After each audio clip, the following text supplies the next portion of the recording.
My son refused to let me hold his newborn, saying, "You didn't earn this," as cameras recorded.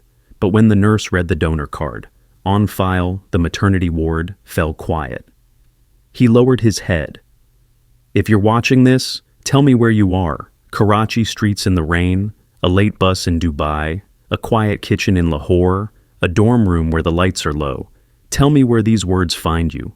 I need to know where fathers and sons are listening, because in the corner of that bright hospital room, with the beeping monitors and the antiseptic sting in the air, my own son looked me in the eye and said, 'You didn't earn this.'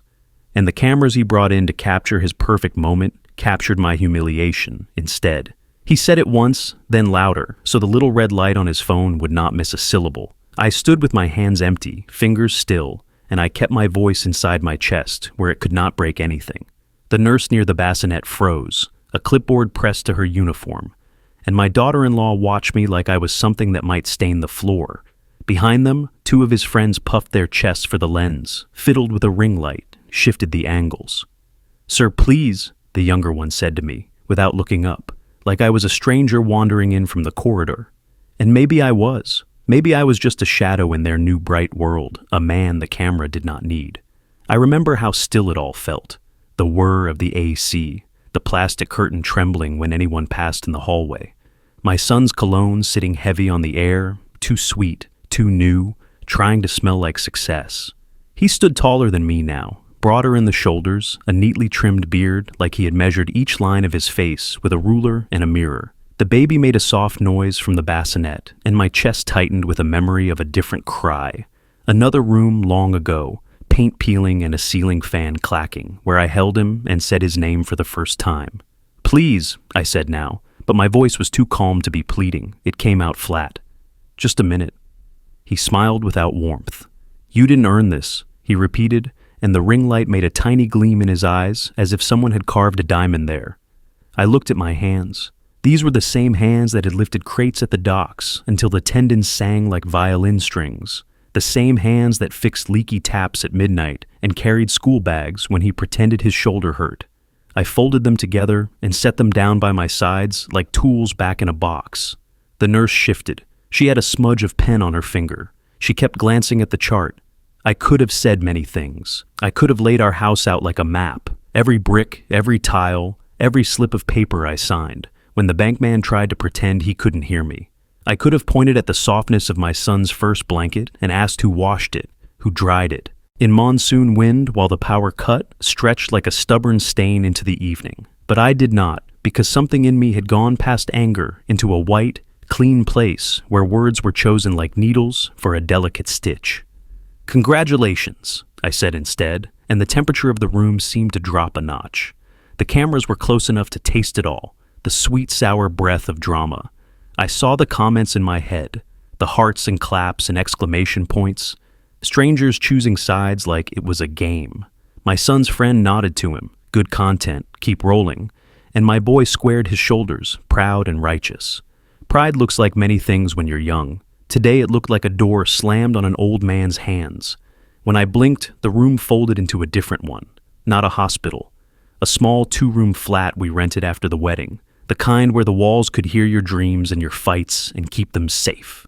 My wife was standing by the window, hair damp, tucking a strand behind her ear, with the hand that wore the thin gold ring I'd bought by missing lunches for a month. She laughed like a secret, or like a bell. She had a way of tipping her head when she listened that made you feel the world would give you one more chance than you deserved. We had no fridge at first. We had one pot and a kettle that hissed like a temperamental cat. But we had this. We had the idea that our child would sleep warm, eat full, walk straighter than we did. We had names we tried on, late nights cuddled close, arguing about whether he would look like her father or mine. When he finally came, screaming and slippery, I thought my heart would burst like a ripe fruit. The nurse, another nurse in another time, placed him into my arms, and I saw his mother's mouth on his face, and I swore something then, without saying it aloud. I swore that my boy would never feel like a burden, not once. I worked like a man chased. I was not gifted, not blessed with angles and shortcuts. I had only back and bone and a head that liked to count quietly in the dark. I learned how to make do, a broken window patched with plastic until we could afford glass. a school fee negotiated with a principal who had kind eyes but stern rules. A second-hand bicycle with a seat I repatted myself so my son would not come home with bruises. When the dock job cut hours, I carried crates in a warehouse by day and repaired sinks in a building where the water never loved the pipes. I came home smelling of metal and lime and hope. My wife would set a plate for me, then sit on the opposite chair and ask about my day like it mattered how I inhaled and exhaled. We saved for his school like people save for temples. I remember the blue uniform shirt, the way she ironed the collar until you could have used it to cut bread. "He'll go farther than us," she'd say, and her eyes would travel to a place I could not see. It is strange, the things that stay. The lake near the park where we used to take him on Sundays. How the water smelled of pine one winter morning because the wind had changed. The way he once fell and scraped his knee and tried not to cry because he had seen me watching. I didn't clap. I didn't say be a man. I picked him up and we counted together as the sting passed. 1, 2, 3, 4, 5. I bought him a cheap camera the year he turned 12. It was the kind that made everything a little too bright and a little too loud, but his face shone when he filmed clouds and stray cats and the old man who sharpened knives on the corner. He learned to make the world watch him. He learned to stand still while the lens blinked and blinked. I thought I had given him a way to remember us when we were gone.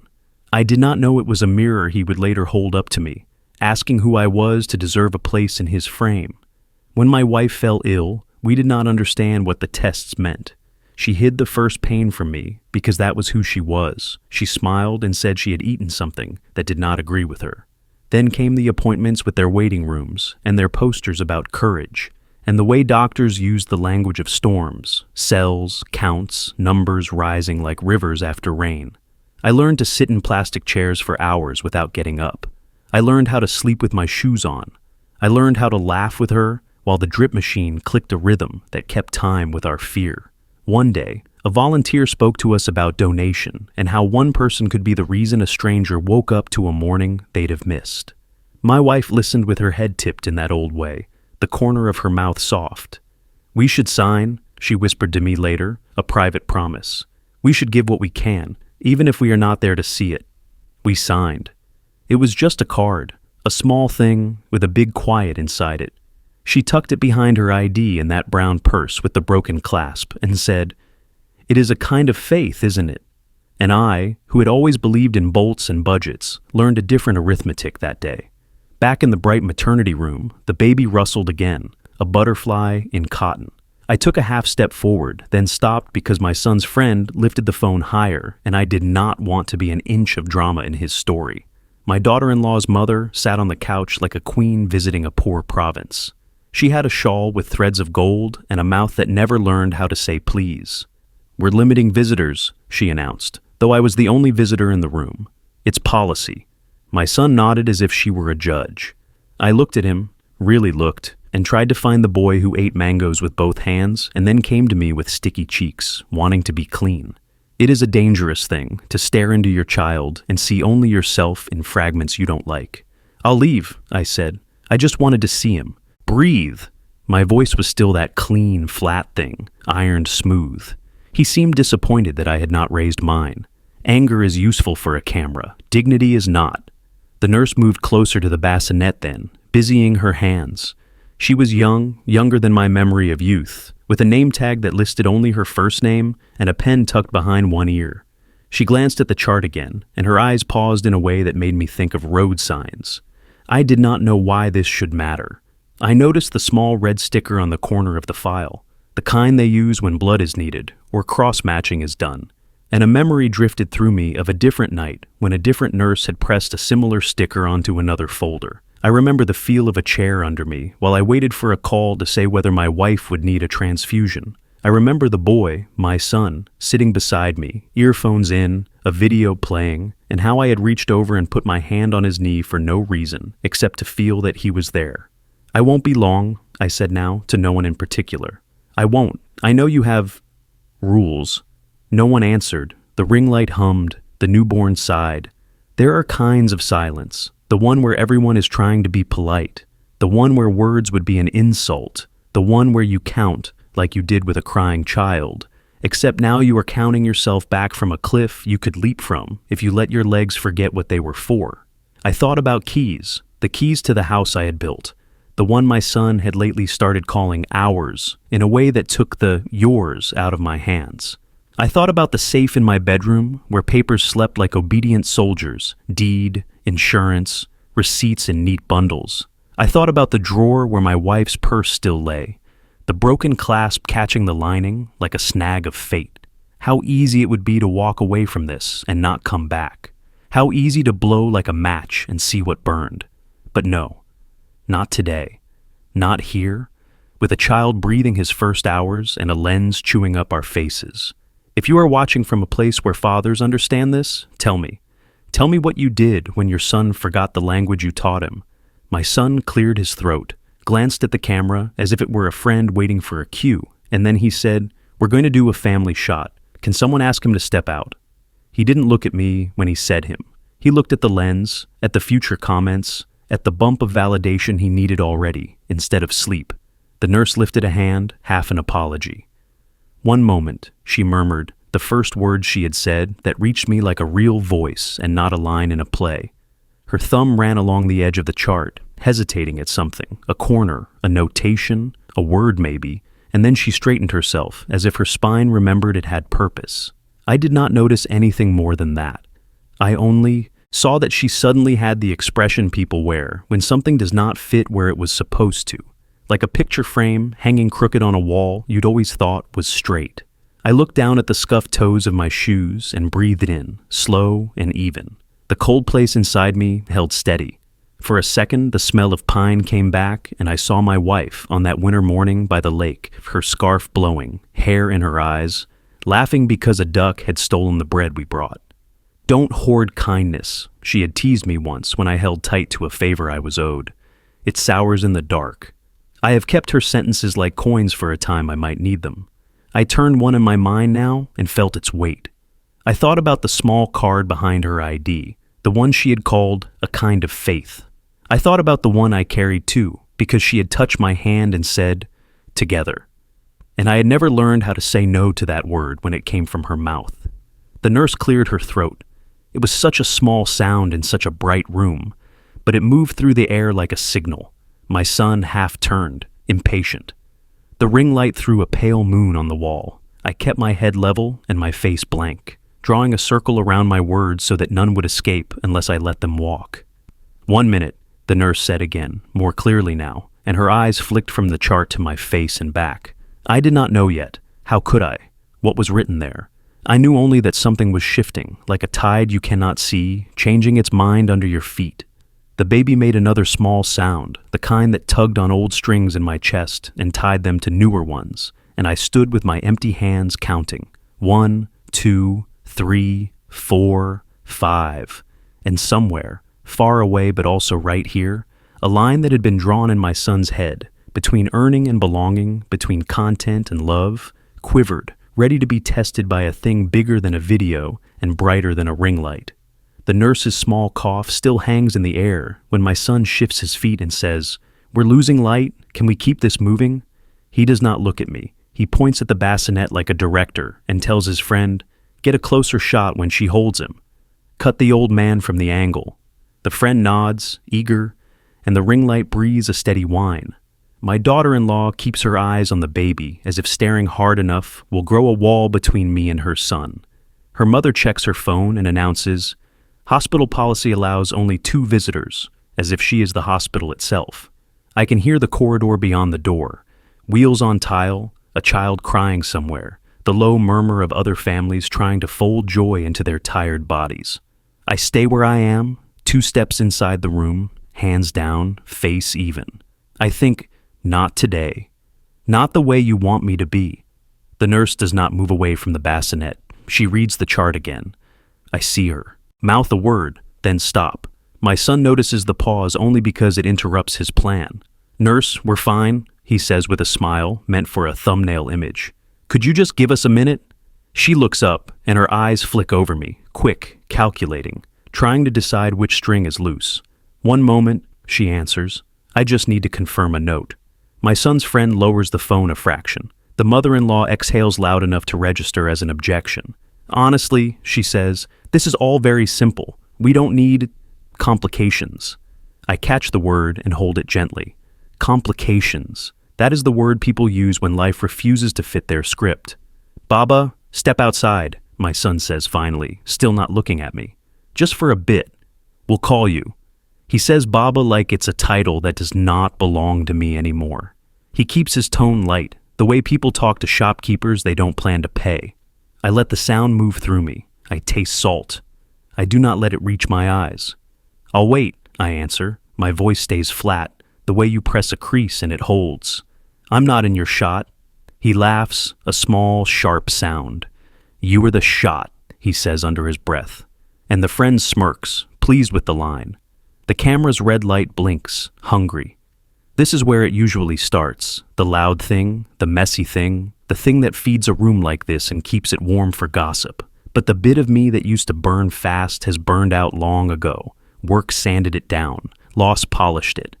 I stand in the bright light and let my thoughts line up like tools. Choose, use, put back. I could remind him that the house he sleeps in has my name pressed into the deed like a seal that won't wash off. I could take my phone out and show him the messages from the contractor who asks me always to confirm choices, because the money that built the place arrived in notes I counted myself. I could say that the car he drives came from my numbers, not his clicks. But then I see my wife in my head, the way she would rest her chin on her knuckles when she wanted me to do better. Kindness is not weakness, she used to say. But it is not a rug either. Know the difference? So I say nothing that will grow thorns.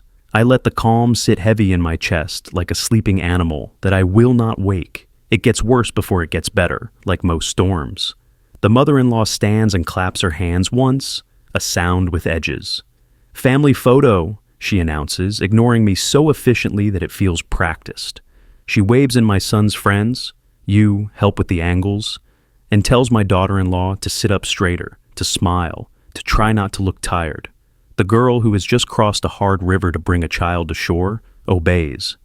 I feel sorry for her in a way I did not expect to. She barely glances at me. I am a problem she has no space for. No strangers in frame, the older woman adds, and the word strangers drops between us like a wet cloth. My son opens his mouth to say something, then closes it. He is used to her voice filling the places where his might be questioned. He uses mine only when he wants an echo. I step back so my shoulder touches the cool wall. A security guard passes in the corridor, and the mother-in-law, who likes her problems to wear uniforms, snaps her fingers. "Excuse me," she calls. "Can you ensure only listed visitors are here? We've had an issue with people wandering in."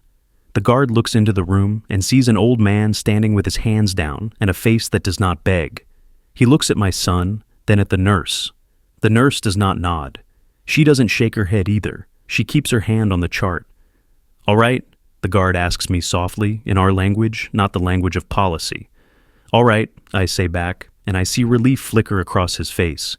He is a man who appreciates a quiet day. He moves on. My son has his script ready. "We're doing a video about becoming a dad," he declares to no one in particular, which means he is talking to everyone. "I'll talk about how I worked hard for this moment, how we built from nothing." He looks at his friend and adds, "Add the bit about earning things." People like that.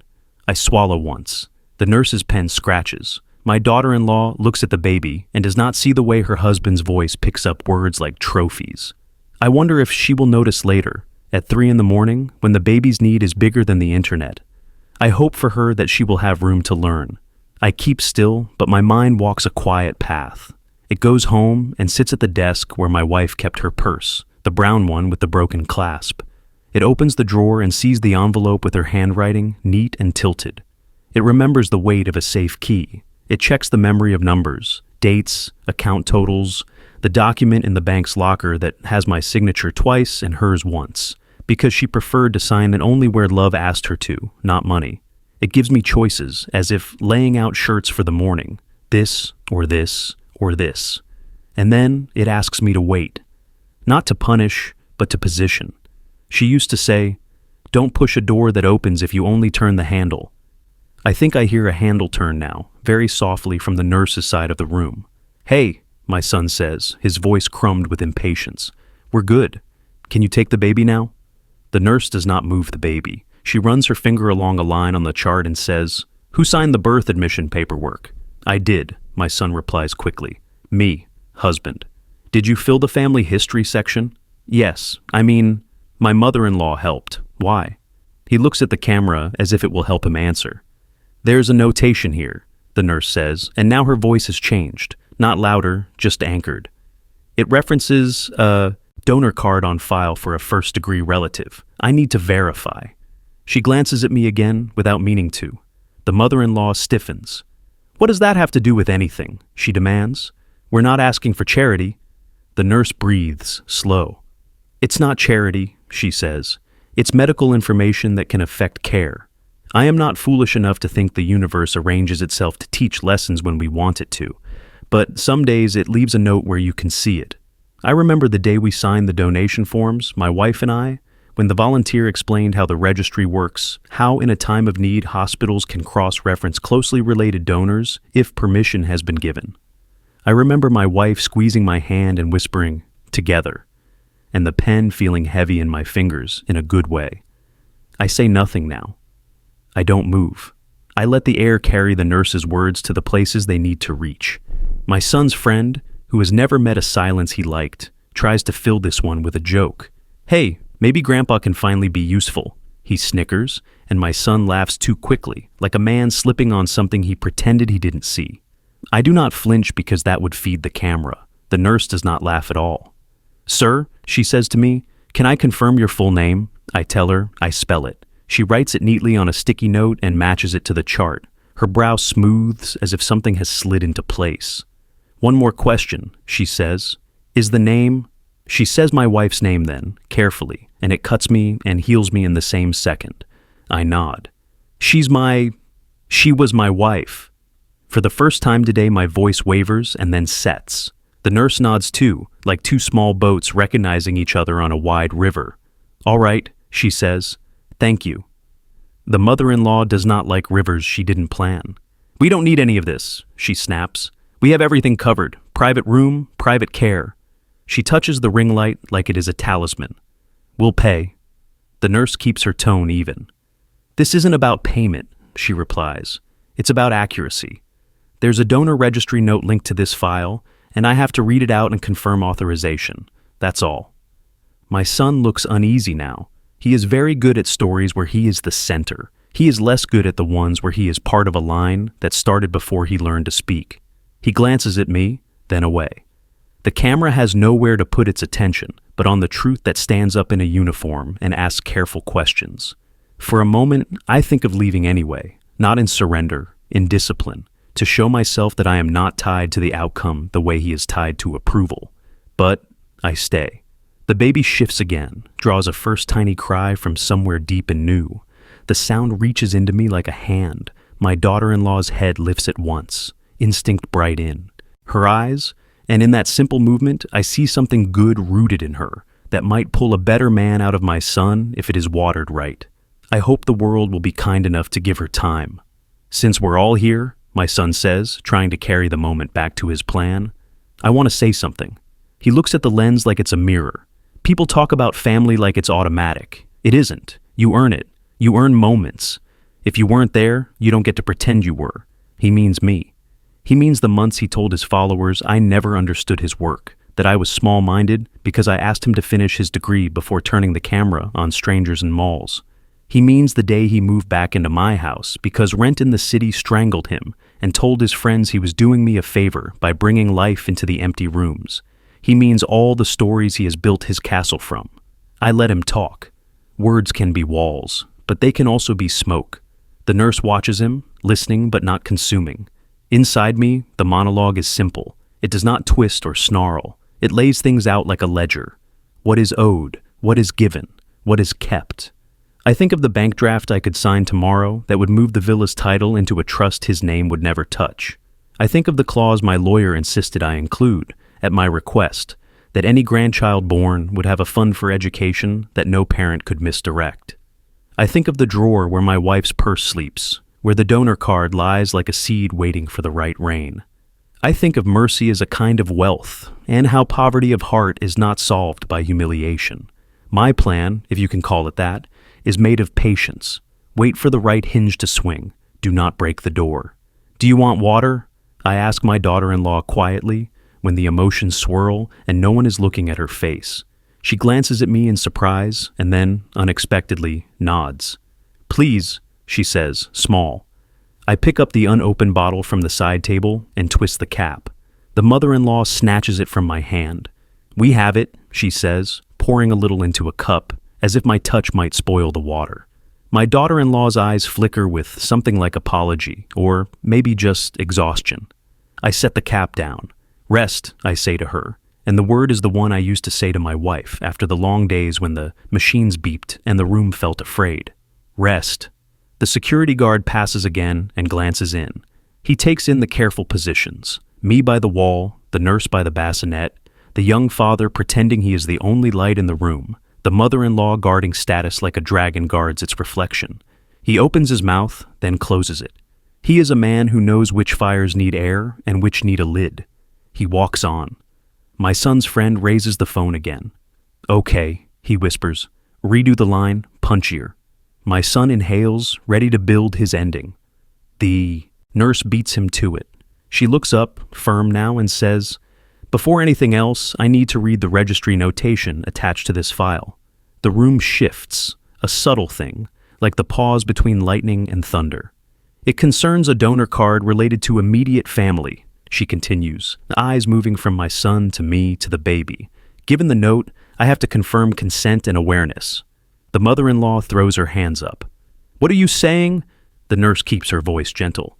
I'm saying there is a record on file, and if it's accurate, it changes how we talk about who has earned what, because some gifts were given long before today. My son's lips part. He looks at me then, really looks, for the first time since I arrived. I keep my face calm, not a challenge, not a plea, just a man holding the line of himself. Inside, the calm deepens, and I feel the click of something quietly. Right. The plan I have kept folded warms in my pocket like a small living thing. Not revenge, not a strike, but a way to put the truth on its feet without pushing. I can do this without breaking him. I can do it by letting the facts stand in the light. He will learn or he will not. But the light will be there. Read it, I say softly to the nurse, even though she does not need my permission. Please. My son blinks. The ring light hums. The baby makes a sound like a question. In the corridor, a trolley wheel squeaks and then settles. The nurse turns the chart so that the page she needs is clear. Her finger rests under the line that holds our names, and the decision my wife and I made on a day when giving felt like the only thing that could make sense of fear. I will, she answers, and there is a kind of kindness in the way she says it, as if she understands what words can carry into a room like this. My son swallows. The mother-in-law squares her shoulders. My daughter-in-law draws the baby a fraction closer, and I let my shoulders loosen by 1 degree. I am not here to win a scene.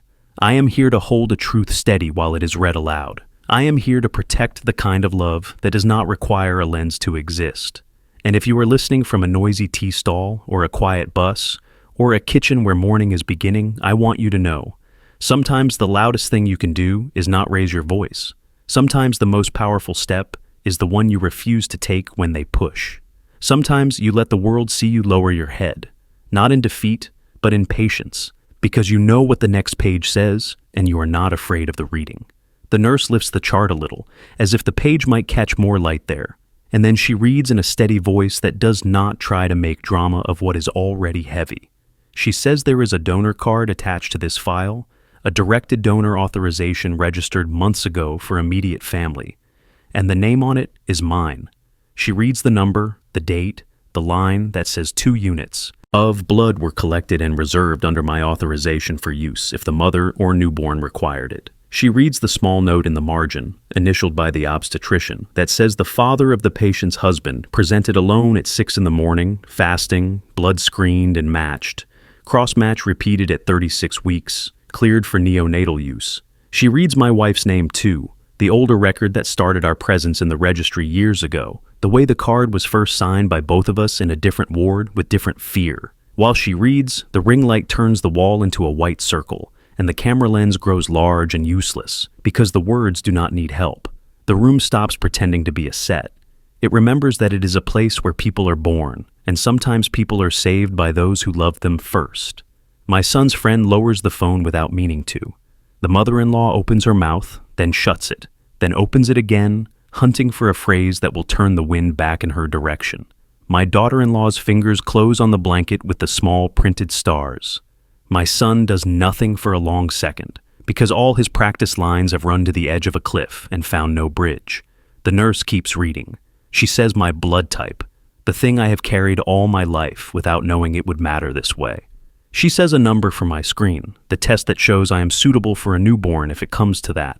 She says, finally, that in light of this and the infant's initial labs, which show a low hematocrit and a bilirubin that is climbing, the pediatrician has requested that the designated donor remain on the ward. She says, looking at my son but not seeking his permission, that the consent on file allows me to act and to be present. The last words are the smallest, but they are the ones that break something open. Be present. Silence gets deep when truth sits down in it. My son does not look at the camera now. He looks at the nurse, then at his wife, then at me. He does not lower his eyes the way children do when they are caught with a hand in the sugar jar. He does something older. He lowers his head, not as a performer's gesture, not for a thumbnail image, but because something heavy inside him finally demands gravity. It is not a full bow. Shame, pride, confusion, all fight each other under his skin and have not yet chosen a winner. But the head comes down. The sentence I have been carrying since I stepped into this room slides into place in my mind. He lowered his head. No camera asked him to. No script told him to. The weight did. I do not move forward to collect this as a victory. I stand where I was, shoulder to the wall, and let the air shift. The mother-in-law recovers first because she has spent a life hating quiet. They could have taken from any bank, she insists, talking to the space between us as if it were a clerk. It is not special, the nurse answers, without heat, because the best answers do not need it. For newborns, we prefer CMV-negative directed donors, relatives if possible, she says. It reduces risk, and in this case, the units are here. They exist because he came, months ago, and gave. That makes it simple for us now. She does not add. It also makes it simple for us to see who built quietly. She does not need to. The words have already done their job. I think of that morning while she speaks. The lab steel chairs. The way the phlebotomist had asked me to squeeze a rubber ball and told me to look away if needles made me uneasy. I had looked straight at the needle because I am too old to pretend fear away with polite ignorance. I had watched my blood move through the tube, dark, steady, obedient. I had thought of my wife, of her laugh that always shook like a small bell at the end, and how she would have teased me for trying not to wince. I had thought of the child who would arrive, whose face I had not seen, whose name I had not been told, who would one day ask who I was. I had placed my hand on the table, palm up, as if offering that invisible child a place to sit. The technician had asked for a signature. I had signed in the box that said, consent for immediate family, and another for directed donation, and a last one that said, I agreed to be called if needed. The ink had bled a little into the paper because the ball of my hand was still warm from the needle. I had put the copy into my pocket and, when I got home, into the drawer with my wife's purse, behind the broken clasp that always caught on the cloth like a reminder not to rush. What are you trying to prove? My son's friend says now, to me, but softer, less sure. This is weird. The words have lost their swagger. They come out like a boy asking a question that has too many doors. I shrug once. Nothing, I say. I came when the nurse called me the first time. I came again today to see my grandson breathe. I do not say, I came all the other days too, the ones that did not have cameras, the ones where work and fear and hope made a circle around us, and I did not step out of it even when it was small and tight.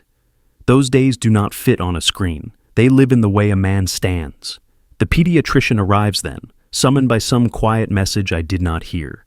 She walks in with her stethoscope looped like a ribbon and her eyes alert. She nods at the nurse, looks at the charts, then at the baby, then at us.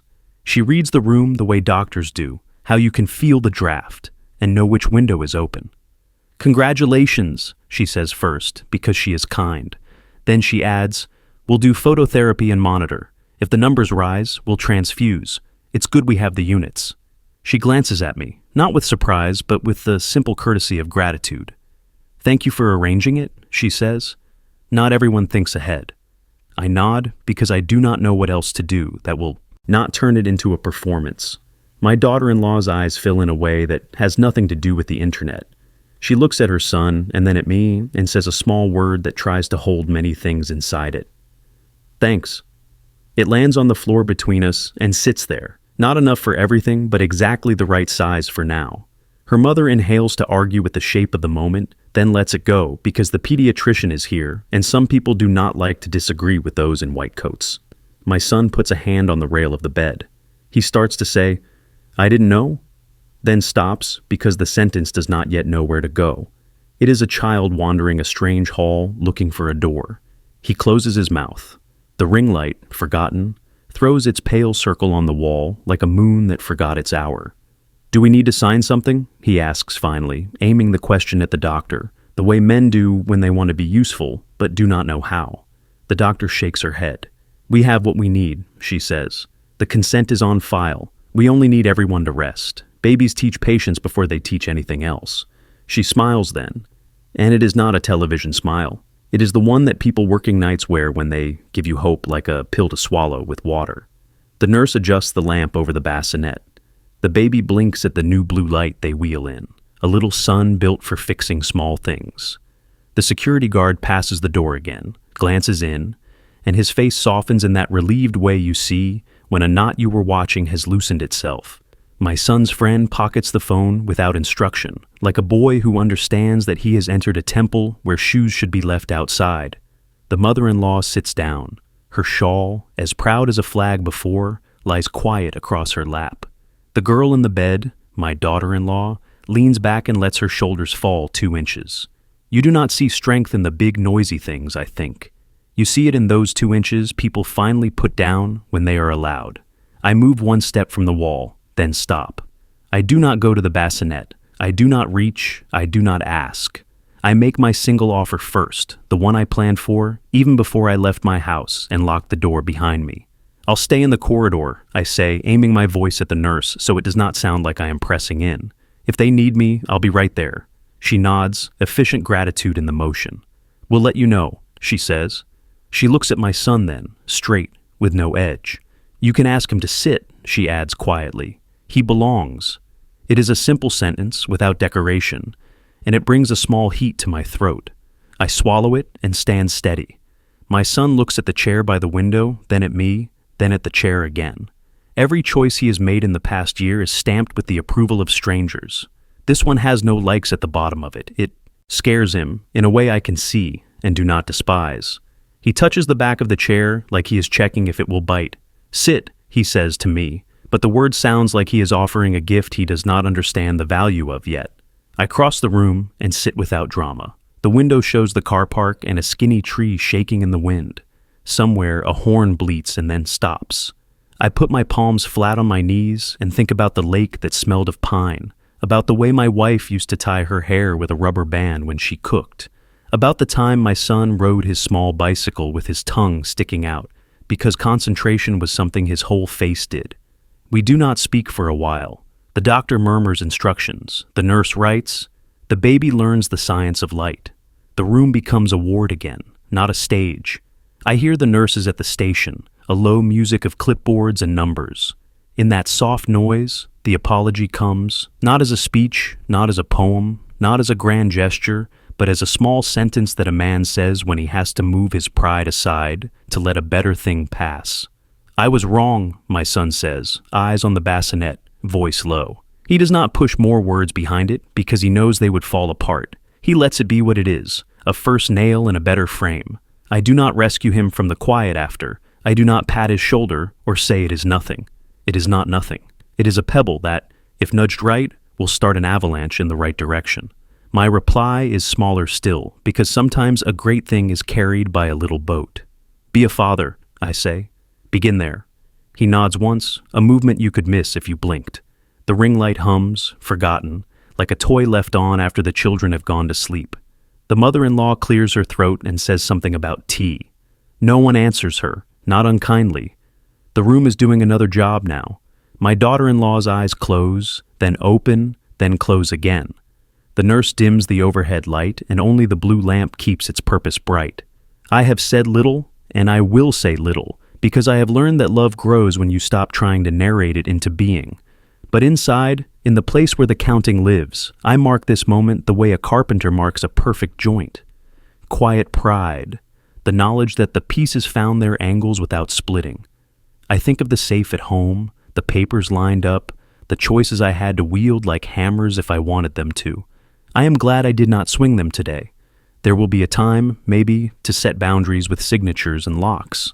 But this was not that time. This was the time to let a nurse read a card and let a room learn what it means for a man to prepare in the dark for someone else's light. People will ask later, maybe in comments my son cannot resist reading, if I felt like I finally earned the right to hold the baby. The question will be wrong in a way that is hard to explain, without sounding like a lecture.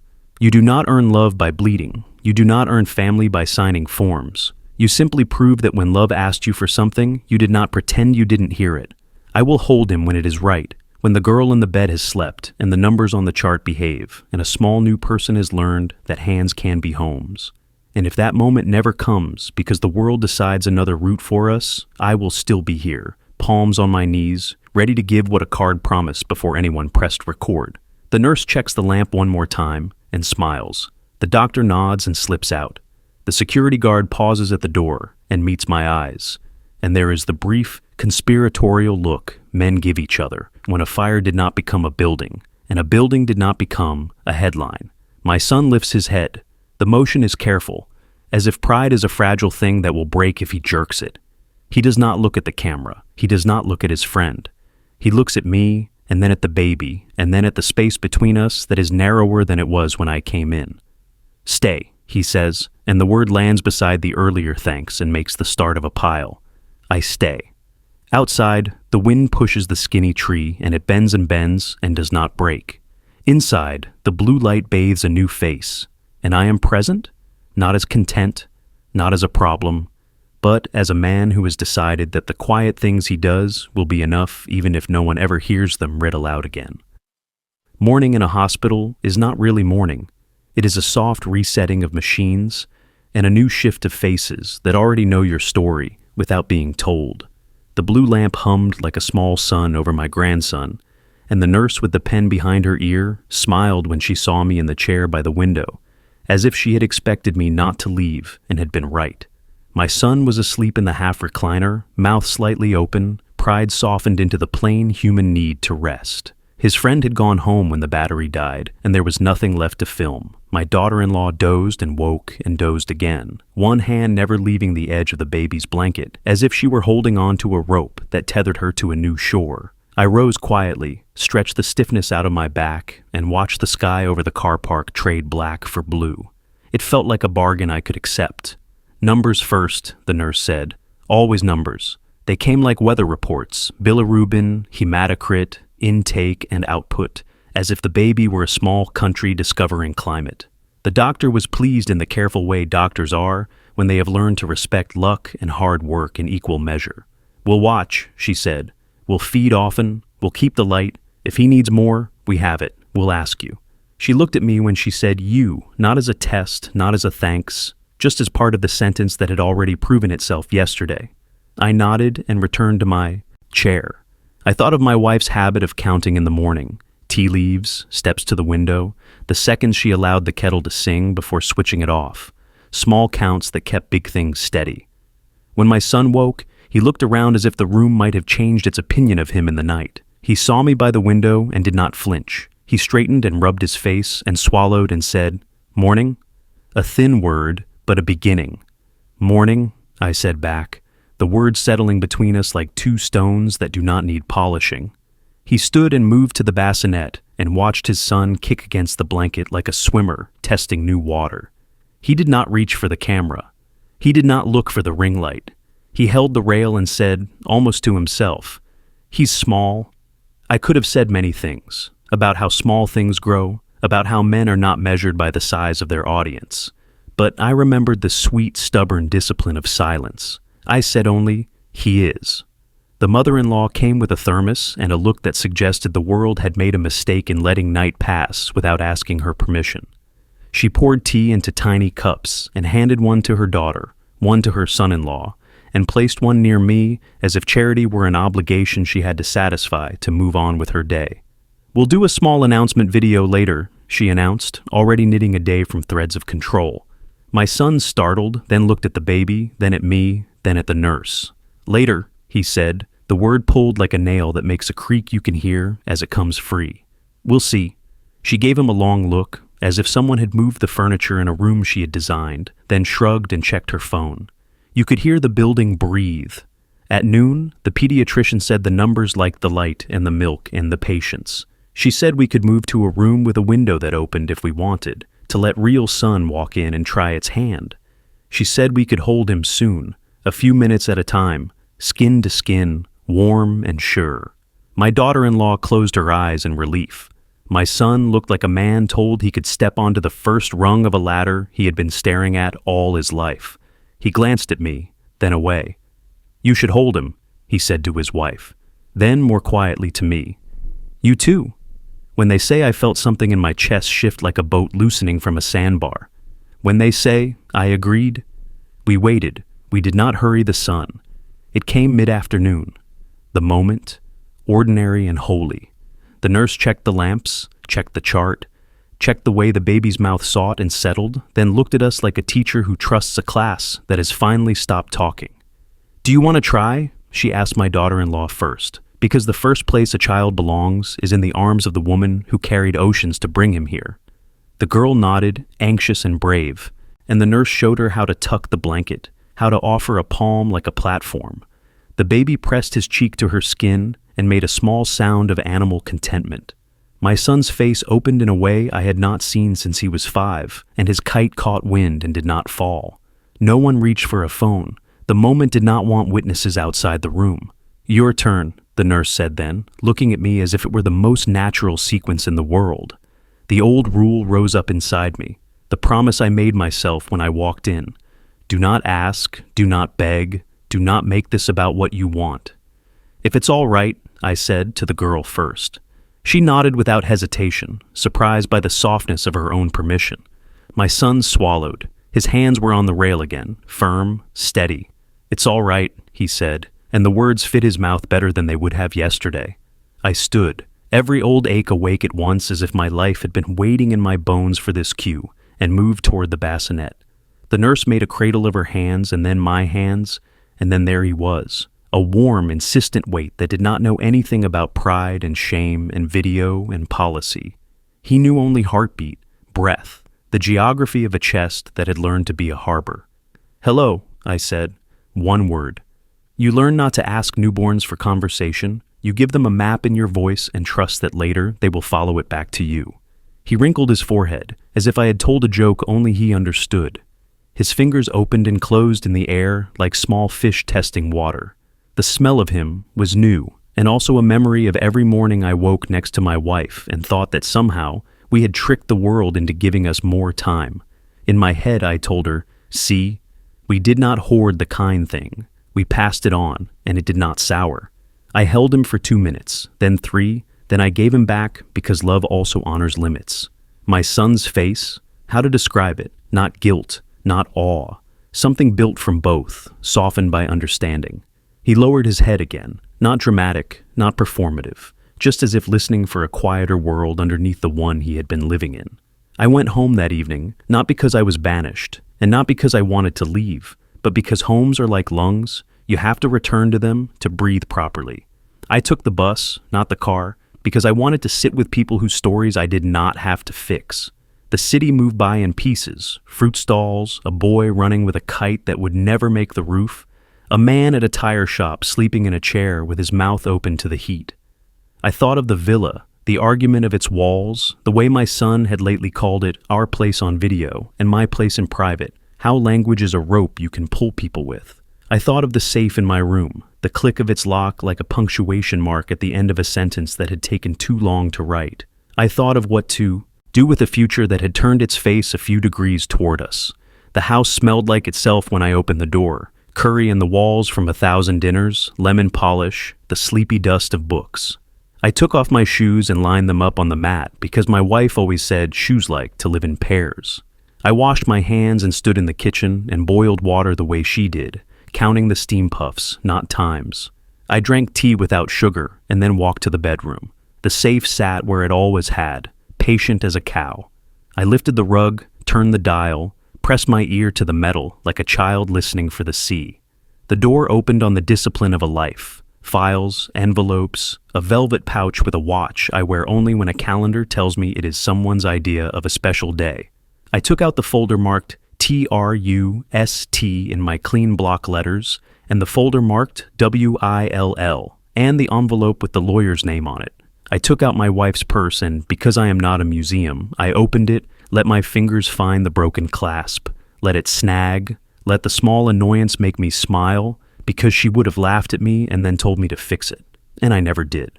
The plan had been in my head for months, long before cameras and ring lights turned fatherhood into a filter. It was made of 2 parts, a door and a lamp. The door was the house, its title, its future, and I had already built the frame with the lawyer, a living trust with me as trustee while I lived, and, upon my death, a clear path for the house to pass to my grandson, not my son, with a guardian to hold it in trust until the boy was old enough to decide whether walls or wings suited him better. My son, if he chose the right road, could live there until then, but he could not sell it to buy views or bargain it for applause. The lamp was money for learning, a fund with a sum that would not draw envy but would not be easily wasted, one that could only pay for school fees, books, training, things that taught the hand and the head and the heart. My son could not touch it. He could not borrow against it. He could only show his son the door it opened, and the boy would choose to walk through or not. It was my version of kindness that did not sour. I sat at the desk and checked the clauses with the pen my wife had liked, the only one that never blotted. The lawyer had been careful, the kind of careful you pay for and are grateful to receive. We had written it so that care could not be bartered for content, so that the boy's life could not become a channel. There was a letter, too, the kind you leave in a sealed envelope because some words have to travel farther than your voice can. To my son, it began, and then, in a second letter, to the boy who will one day read this when the light in rooms belongs to him. I did not write threats. I did not write shame. I wrote what my wife would have written, that love builds and boundaries protect, that houses are for shelter, and arguments and music and soup, not for videos that ask strangers to judge you, that I had tried to give him a place where he could begin again, if he wanted. The doorbell rang at a time when doorbells usually do not. I put the papers back, closed the safe, slid the rug. I smoothed my face into the calm it knows well. When I opened the door, my son stood there, unshaved, in yesterday's shirt. Behind him, the night had a dent cut out of it where he had walked from whatever ride brought him. In his hand, his phone looked smaller than usual. He did not hold it like a weapon. He held it like a habit he was learning to notice. "Can I come in?" he asked. A question, not a demand. I moved aside, and he walked past me into the smell of lemon and books and years. He stopped in the living room and looked at the photo on the wall of my wife, pouring tea into cups that did not match. "I remember that afternoon," he said, and I believed him. We sat. I did not switch on the bright light. The lamp by the sofa was enough, its warm circle making the room look like it knew how to keep secrets. "I shouldn't have said what I said," he began, and the sentence did not fight. "I thought—" He rubbed his face and laughed once, without humor. "I thought a lot of stupid things. A boy would list them, justify them, ask to be forgiven between breaths. A man lets the stupid things sit in the room until they stop being gas and become stone. Then he builds something out of them, or he leaves them and walks around." "I know," I said, "and you were right about one thing." He looked up, surprised. "What?" "People do earn some things. Not love, not family, but trust. A place in the small circle." He nodded as if he had been waiting for me to say that since he was 12 and I bought him a camera and he filmed clouds until the battery died. He told me then about pressure I did not understand because I did not grow up with strangers in my pocket. He told me about constant comment, the way doing a thing began to matter less than telling people you were doing it, How the world became a mirror, and he kept looking for his face and found only people's hands drawing on the glass. He said the words fast at first, then slowed, as if he had been running with a weight and suddenly remembered he could put it down and walk beside it instead. When he stopped, I let the quiet lay over us like a blanket. Then I said, "We can build walls that hold, not walls that show off." He waited. He did not argue. He did not pick up his phone. "The house," I said, and he sat up, the way men do when they hear the name of a thing that can move them. "I'm placing it in a trust. It will be your son's one day, not yours. You can live here if you choose to be a father, the way houses ask people to be, present, useful, protective. But you cannot sell it or use it to buy approval. If that is a problem, we can find you another place. I will help with the deposit, the way a father helps a man stand up. But this," I tapped the arm of the sofa, "this will not be content." He took it in.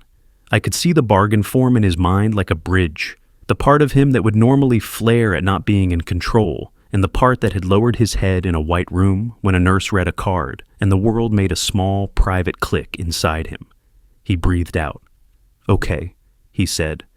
He did not say thank you yet, and I did not need him to. The words would come when he had slept and fed a baby at dawn, and changed a diaper with shaking hands, and stood in a dark room and learned that sometimes the most important audience is the one breathing softly a foot away from you. "There's more," I said. "I've set aside money for his learning, not for clothes or parties or making people watch.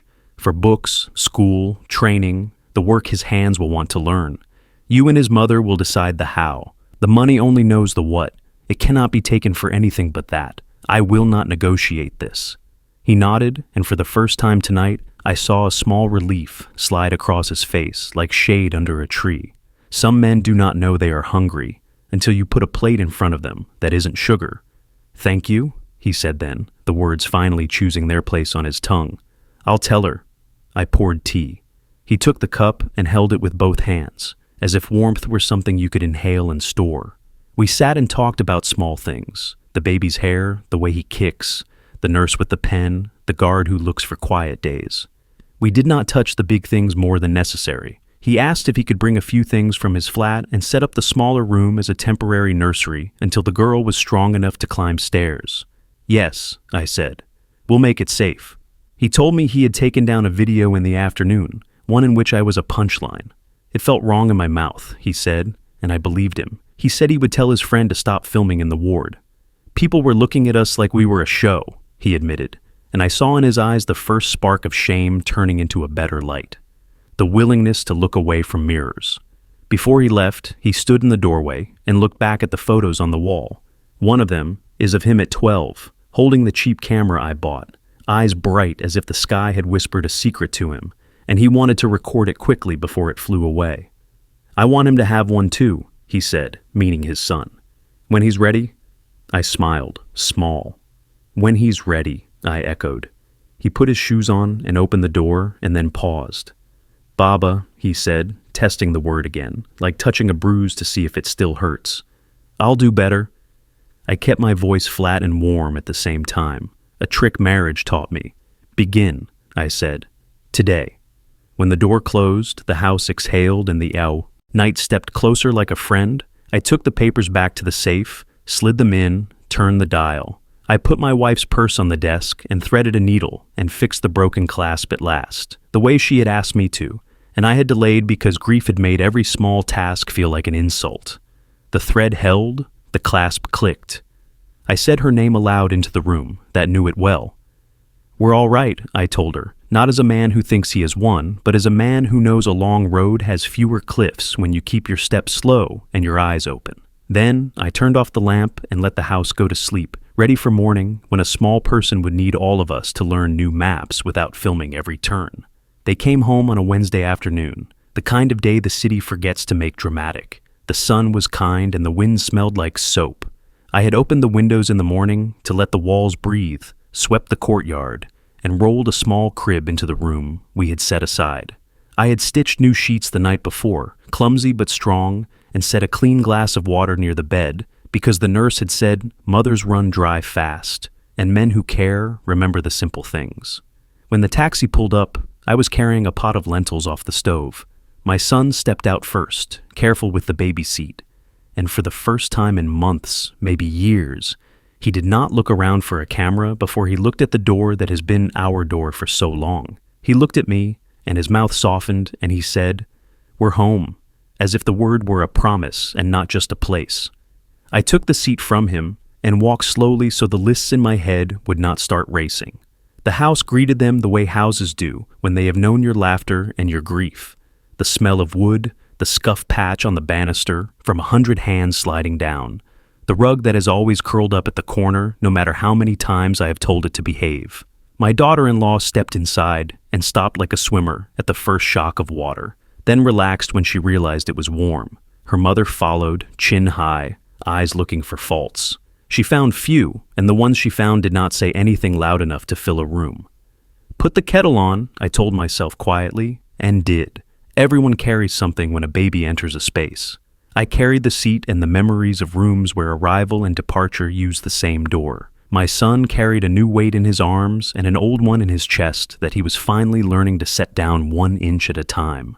The girl carried the ache of healing and that fierce new rope between herself and the small person who had taught her a new language in a week. The mother carried her pride like a bag that had always been full. The house carried us all with the patience it learned from decades of being asked to hold more than it was built for. We did not hold a party. We did not live stream a moment. We made tea, poured into mismatched cups, and drank it standing up because sitting felt like a luxury we had not earned yet. The baby slept, mouth open slightly, fists soft, the blue lamp now a folded memory in a hospital drawer. When he woke, he made a sound like a small engine catching, and the girl and my son moved as one toward him. They were clumsy and tender, a good pair. I kept out of the way, bringing a glass of water, reminding them where the wipes were without speaking, opening a window and closing it again when the breeze felt too eager. The mother-in-law hovered, correcting the air, checking for dust with her eyes. I let her hover. People will always find work if you let them keep their dignity. At dusk, the baby cried with new lungs, and the room tilted. It happens to everyone. The first evening you realize day does not buy you peace with the price of a night. My son looked at me, guilty and frightened, because he did not yet know that panic is a teacher and patience a more patient one. "He's all right," I said. "He's telling you he is hungry or cold or that the light is too bright. See the shoulders? He is like you that way. He wants the world a bit softer." My son laughed, almost despite himself, and turned the lamp down. The cry narrowed to a complaint and then to a sigh. The girl's shoulders dropped. The mother-in-law did not speak.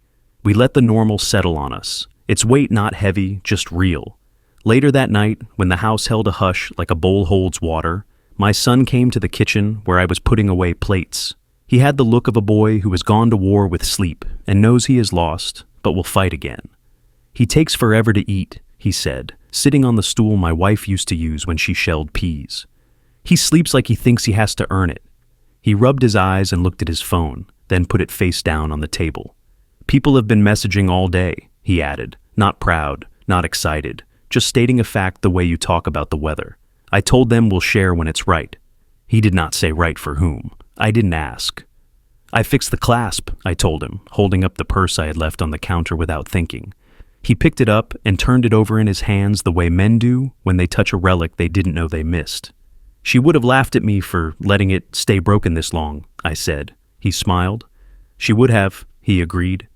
There are moments when even a house listens. He was quiet for a long time. Then he asked, "Can I see the papers?" Not to argue, just to know. I poured 2 glasses of water and set them down, then went to the safe, lifted the rug, turned the dial. I brought the folder marked Trust and the envelope with the letter I had sealed for him and set them on the table. "We can go through it tomorrow," I said. "Tonight you need to sleep between cries." He nodded, put a hand on the folder, then pulled it back like the metal of it had heat. "Tomorrow," he agreed, and there was gratitude in the way he didn't make the word heavy with performance. He picked up the purse, clicked the clasp open, and shut twice, like a man practicing a promise under his breath. "Good night, Baba," he said, and the word landed on my chest and stayed. The next morning, he woke before dawn without an alarm. He stood in the doorway of the room we had made into a nursery and watched the tiny chest rise and fall. He whispered something I did not hear, and it was not meant for me anyway. When the sky turned from ink to paper, the grandmother arrived with a bowl of sweet rice and a list of instructions that had fed 100 babies before this one. We took what was useful. We let the rest sit in the air until it dissolved. In the afternoon, his friend texted, asking for a slot to shoot a reveal. My son typed a reply, deleted it, typed again, deleted again. He handed me the phone. "What would you say?" he asked, and that in itself was a kind of apology. I dictated slowly, "We're offline, we're learning, we'll share what we want when it helps us, not when it feeds you." He read it, then sent it, then turned the phone face down again. The world will always have hands. You decide whether to offer it your face. On the third day, we took the baby for a check. The numbers were good. The doctor smiled and said the light could stay off if he kept eating like a small soldier. We walked out of the hospital into the heat, and my son stopped me by the elevator, his face serious. "I want to make something," he said, and for a second I thought he meant a video. "A promise," he clarified when he saw my face change. He put his hand out like a boy asking to cross a street. "No cameras in the ward. No filming the baby without asking her. No videos in this house unless they are for us to remember, not for them to judge. If I break this, you lock me out before you lock them out." He waited to see if I would laugh or lecture. I did neither. I took his hand. "Done," I said. "I will hold you to it." He nodded. He meant it. The elevator door opened and we stepped into the small metal room together. At home, we set our small rituals. I cooked at dawn and midnight. He learned to change a diaper without swearing. The girl learned to sleep in pieces and hold a spoon, while she fed a mouth that did not yet know how to aim. The mother-in-law swept corners that had already been swept, and then sometimes made tea and said nothing. We used the swing in the courtyard, the one that creaks, and the baby liked the sound. We did not record the first laugh. We did not share the night he hiccuped until he scared himself, and then fell asleep holding his own ear. We kept those for ourselves. In a world where everything is for sale, we saved these like coins for bad weather. The papers were signed a week later, not as a weapon, not as a threat, but as a roof. My son read every line, asked. His questions ran his fingertip under a clause the lawyer explained twice. He signed where I had left him, space to put his name on the agreement that shaped his presence, not his power. He looked at the second letter, the one for the boy, and didn't ask to open it. He put it back in the envelope and touched it like a blessing. "He'll read it when it's time," he said. We shook hands like men who had decided to be a family instead of an audience. The lawyer, a quiet woman with eyes that had seen every version of men breaking or building, watched us and smiled the smallest smile I have ever seen. One evening, as the heat went out of the day and the neighbors' radios began to sing old songs, my son brought out the cheap camera I had bought him at 12. It was taped at the edges, paint worn off the side, battery door held by a rubber band. He wiped it with a soft cloth, checked its stubborn shutter, passed his thumb over the scratch viewfinder, then put it on the shelf where we keep small sacred things that do not need a temple. "For him," he said, nodding at the crib. "When he's ready." I nodded back. It felt like a circle closing, but not like a door, more like a path that finally learned where it wanted to lead. A week after that, the naming day came. We kept it small, no stage, no lights. A few neighbors who know our birthdays and our griefs, the security guard from the hospital who stopped by on his day off, the nurse with the pen behind her ear who brought flowers she said the ward didn't need.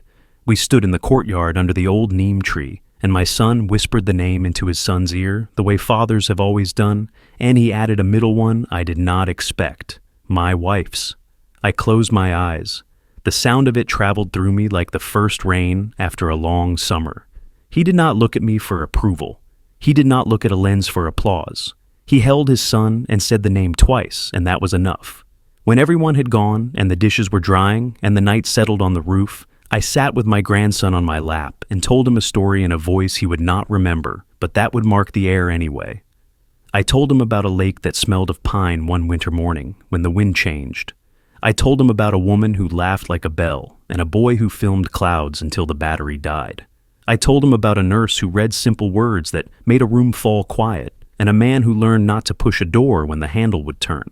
I told him that love is not something you earn by standing in the light. It is something you prove by standing in the dark without making noise when someone else needs the room. I walked him to the window and showed him the skinny tree that bends and does not break. This is how you live, I said. You bend, you do not break. You give blood if it is needed. You sign papers that protect. You fix broken clasps. You cook lentils and you count steam puffs and you learn the names of the people who carry your hours when you are tired. And if anyone tells you that you didn't earn this, you show them what earning really is. It is waking at 3. It is showing up at 6. It is listening at noon. It is keeping the cameras in their drawer when what the moment requires is your hands. My son came and stood in the doorway, watching, leaning his shoulder against the wood, the way I used to when the house was younger than both of us are now. He did not interrupt. He did not correct. When the baby slept, he took him from me like a man carrying a lamp. Thank you, he said, plain, for everything before and after. I shook my head. For being here, I answered. Begin again tomorrow. If you have walked with me to the end of this story, tell me where you're listening from. Your bus seat, your shop, your kitchen, your balcony where the wind is loud. If it made you think of a father you know, if it made you remember a nurse who did her job with quiet courage, if it turned your face a few degrees toward a better kind of earning, share it with someone who needs it. Like it if you felt the small click of truth somewhere in your chest. Comment and tell me what you think a family should protect in the dark. And if you are a son who has said a sentence you regret, lower your head for a moment, then lift it and go home. We are waiting.